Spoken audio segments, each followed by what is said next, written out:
L'Union européenne se prépare à une vague de rénovation.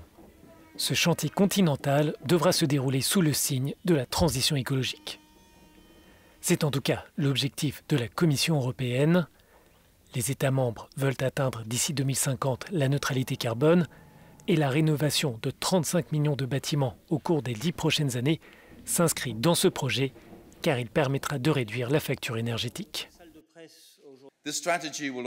Cette stratégie va offrir des opportunités très intéressantes pour embellir nos villes et nos campagnes et apporter du travail immédiatement.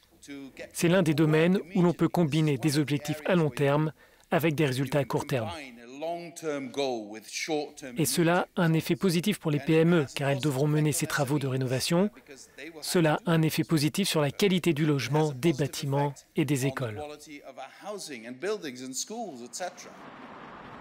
Pour la Commission, cette stratégie est un élément clé pour atteindre ses objectifs climatiques. Les bâtiments représentent 40% de l'énergie consommée dans l'Union. Ils représentent aussi 36% des émissions de gaz à effet de serre liées à l'énergie. L'institution souligne enfin que cela permettra de créer 160 000 emplois verts d'ici 2030. Tous ces travaux auront donc un impact pour les citoyens. Il y a deux perspectives. La première, du point de vue du logement, les gens qui vivent dans des appartements, des maisons, la rénovation énergétique entraînera une baisse des factures d'énergie et ils en bénéficieront directement tous les mois. Ensuite, il y a la perspective des propriétaires de bâtiments qui, sous l'impulsion de cette vague de rénovation à travers l'Europe, seront incités à travers différentes mesures à mener des travaux de rénovation à travers des avantages financiers, des subventions directes, des incitatifs pour la rénovation énergétique des bâtiments.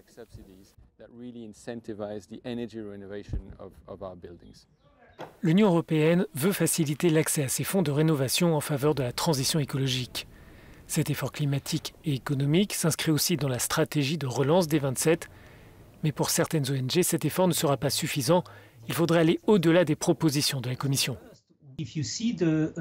Si vous lisez le rapport du Parlement européen sur ce que dit la science en matière d'efforts à réaliser pour parvenir à la neutralité carbone en 2050, il faut atteindre un taux de rénovation de 3% et non pas 2%.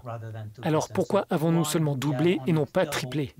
La vague de rénovation est encore pour le moment à l'état de projet.